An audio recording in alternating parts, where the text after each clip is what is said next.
Relationships are awesome. I'm gonna have to go ahead and sort of disagree with you there. They allow us to feel so many great things that we otherwise would never get to experience. I'm in love and I don't care who knows it. But they also put us through a lot of emotions that I'm sure in many cases we would love to overwhelmingly avoid. Don't do this to me. Yet, we seem to love getting ourselves into them. But in hopes of making you better navigate through the relationship landscape of life, I've put together a list of 8 relationship red flags that we need to stop overlooking. Number 1 is you're not yourself. This can also be classified as you're not comfortable being you or being who you are. We all have our own oddities and our own little things that make us into who we are and make us unique individuals. I like to have a lot of fresh fruit around. If you can't be that genuine version of yourself with the person that you're in a relationship with, that's usually not a very good sign that that's someone you're gonna wanna spend the rest of your life with. I don't believe you. Number 2 is you keep losing time to do the things that you love. Of course, when you enter into a relationship, it's going to take up some of the resources, being time, that you previously allocated to do other things in life.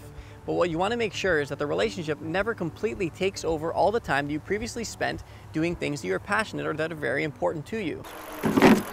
It's about striking that balance, making sure that you're able to spend ample time with the person you're in a relationship with without giving up all the time to do the other things that you care about and would love to do otherwise. Good luck with that. Number 3 is that you compare rather than celebrate. We all have a little bit of a competitive drive within us, but when it comes to partnerships or relationships, it's always good to kind of see yourselves as being on the same team rather than in competition with one another. While you can definitely push one another healthily to go after your goals, what you want to avoid is, I've accomplished this, they've accomplished that. I'm therefore jealous of what they've accomplished and they make me feel less than. See yourselves as that team, and if you don't, that's probably a relationship that can get quite toxic. Number 4 is that you feel relieved when you have time apart. It's natural and it's healthy for all of us to be very independent within ourselves so that we're not dependent on relationships to fulfill anything within us. But what you want to avoid is a relationship where when you finally get some time apart from one another, it feels like it's a finally time apart from one another. I need a damn break. It's good to love your independent time and to love what you're capable of doing on your own, but you also don't want to have that red flag in place that you feel so much more like yourself or so much more comfortable when you finally have some time away from that person that you've proclaimed to want to spend the rest of your life with. Number 5 is you keep bringing up the past, whether it's that trauma that happened within this relationship or the traumas that happened in the ones prior to it.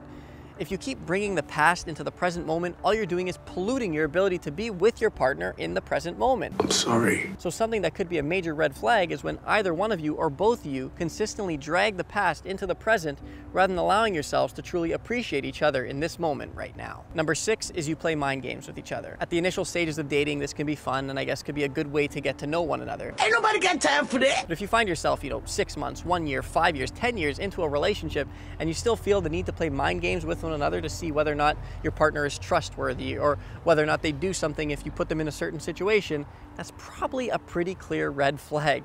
Get yourself to a point where you truly trust someone that you don't need to play the mind games with them and instead could just have healthy conversations about anything that challenges you. Number 7 is that you don't turn to each other for help. Of course, we always have certain friends and family members that provide some of the best advice, and it's always healthy to turn to those people when things get rough. I'm here for you. But if your partner or the person you're in a relationship with is someone that you completely avoid when things get challenging, that's probably a pretty clear red flag.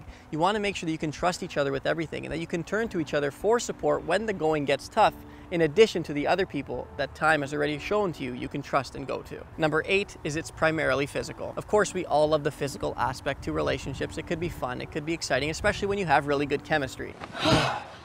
But a big relationship red flag is if the basis of your relationship is strictly the physical stuff. I don't care if your sex is completely out of this world, if there's nothing else to the relationship, that's quite a big red flag.